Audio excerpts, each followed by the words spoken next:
West Bengal BJP president শ্রমিক ভট্টাচার্য যেভাবে নেতাজির পার্টি নিয়ে আচরণ করেছেন আর গুন্ডা বলেছেন, এটা কিন্তু সভ্য পার্টির প্রেসিডেন্টের বক্তব্য হতে পারে না। সমবেত সহযোদ্ধাগণ, আজ আমরা এখানে সমবেত হয়েছি একটি বিশেষ কারণে। নেতাজি অনুরাগী মুক্ত মঞ্চ পক্ষ থেকে আমরা এখানে একত্রিত হয়ে সহযোদ্ধাদের বিনম্র শ্রদ্ধা, শুভেচ্ছা এবং বৈপ্লবিক অভিনন্দন জানাই। সম্প্রতি বঙ্গ বিজেপি রাজ্য সভাপতি নেতাজি সুভাষচন্দ্র বসু সম্পর্কে যে অসম্মানিত বক্তব্য পেশ করেছেন, প্রথমেই তার তীব্র ধিক্কার এবং প্রতিবাদ জানাই। রাজ্য সভাপতি শ্যামাপ্রসাদ মুখোপাধ্যায়ের আবির্ভাব দিবসে তাকে সম্মানিত করতে গিয়ে যেভাবে ত্যাগ, সেবা এবং দেশপ্রেমের মূর্তপতি সুভাষচন্দ্রকে অসম্মানিত করেছেন, সেটা ধিক্কারের কোনো ভাষা নেই। কিন্তু আমরা নেতাজি অনুরাগীরা নেতাজির আদর্শে বিশ্বাসী, তাই কখনোই আমরা প্রতিবাদ করতে গিয়ে শ্যামাপ্রসাদ মুখোপাধ্যায়কে অসম্মানিত করতে পারবো না বা করব না। এটাই আমাদের আদর্শ, এটাই আমাদের উদারতা। তবে রাজ্য বিজেপি সভাপতি শ্রমিকবাবুকে একটা কথা বলছি, আমার মনে হয় শ্যামাপ্রসাদ মুখোপাধ্যায়কে তিনিও হয়তো সেভাবে চেনেন না। শুধুমাত্র সংকীর্ণ রাজনীতির জন্যই এরা শ্যামাপ্রসাদ মুখোপাধ্যায়কে ব্যবহার করছেন। তা না হলে আমরা যাকে ভালোবাসি, যাকে শ্রদ্ধা করি, তার আলোকময় দিকটি তুলে ধরাই তো নৈতিক কর্তব্য। শ্যামাপ্রসাদ মুখার্জি 1934 সালে উপাচার্য হয়ে 1951 পর্যন্ত ভারতের বিভিন্ন বিশ্ববিদ্যালয়ে সমাবর্তন ভাষণের জন্য আমন্ত্রিত হয়েছেন এবং এত সুন্দর ভাষণ দিয়েছেন যেগুলো অপূর্ব শিক্ষার দীপ্তি। আমি বারবার পড়েছি। তবে রাজ্য সভাপতি তো পারতেন শ্যামাপ্রসাদকে এই শিক্ষাবিদ আলোকে তরুণ সমাজের মনে প্রতিষ্ঠিত করতে, কিন্তু তিনি তা করেননি। কারণ তার সংকীর্ণ রাজনীতি তাকে এই শিক্ষাই দিয়েছে, শ্যামাপ্রসাদকে প্রতিষ্ঠিত করতে গেলে সুভাষচন্দ্রের সম্মান লুণ্ঠন করা যায়। তবে তিনি কোন সুভাষকে অসম্মানিত করেছেন? যেই সুভাষচন্দ্র 1929 সালে 29শে নভেম্বর যুব সম্মেলনে নাগপুরে বলেছিলেন, মানব চরিত্র মূলত স্বর্গীয়, তাই দলাদলি, গালাগাল, নির্যাতন যতই দীর্ঘ হোক সেটা শেষ হবে। এমনকি একটা সুন্দর এবং অন্তরতম বিশ্বাসের জন্য আমরা যদি মৃত্যুবরণ করি, তবুও আমরা অমরত্ব লাভ করব। অতএব আসুন আমরা সবাই জরুরি কার্যাবলীর জন্য প্রস্তুত হই। গোলাপের কাঁটা আছে জন্যই গোলাপের সৌন্দর্য 3 গুণ। মানুষের জীবনও তাই। ত্যাগ, যন্ত্রণা আর নির্যাতন না থাকলে মানব জীবন কখনোই সম্পূর্ণ হয় না।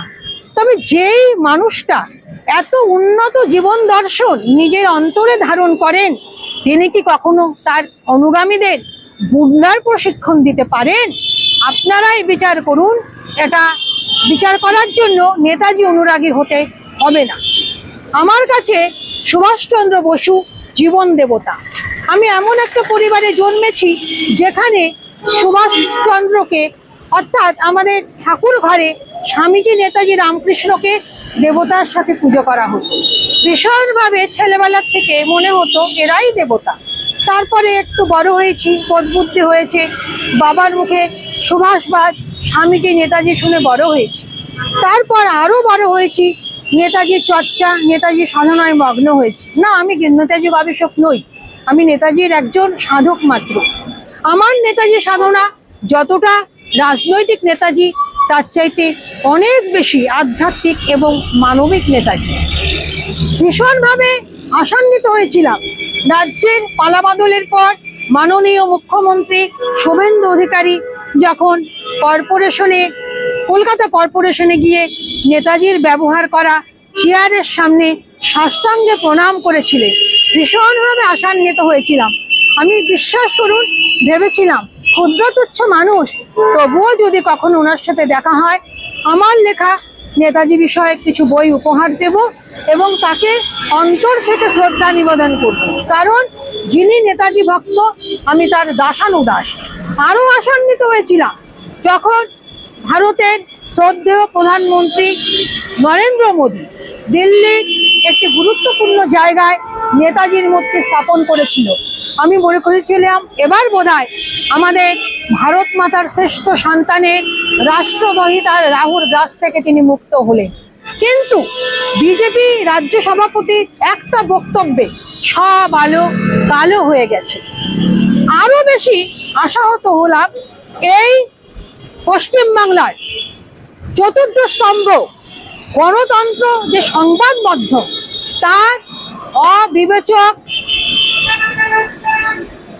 উপস্থিতি দেখে।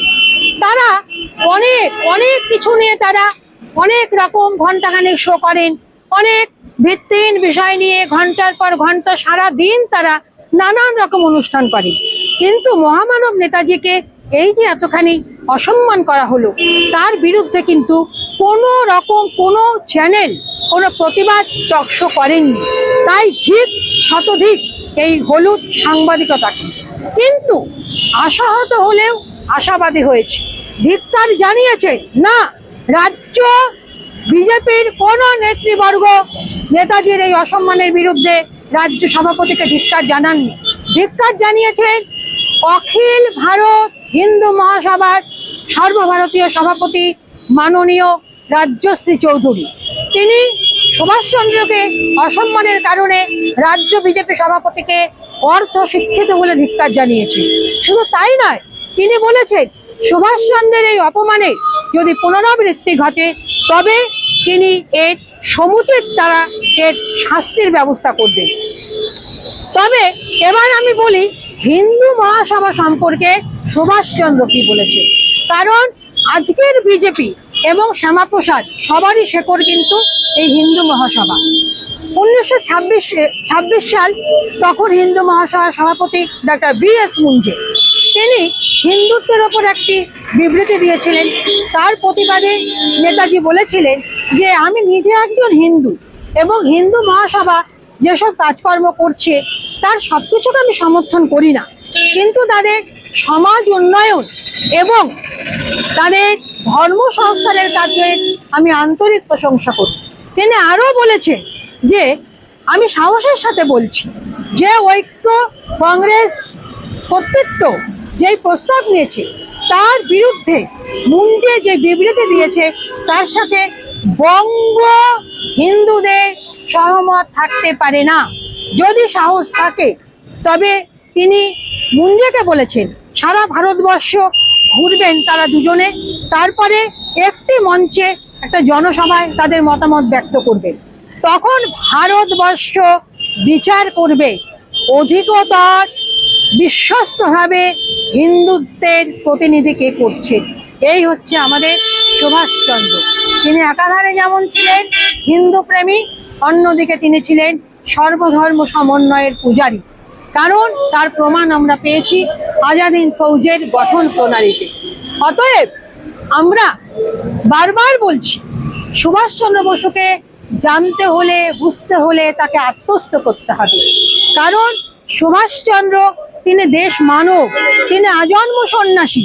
তাকে বারবার তার পথ পরিক্রমার বিবর্তন ঘটাতে হয়েছে,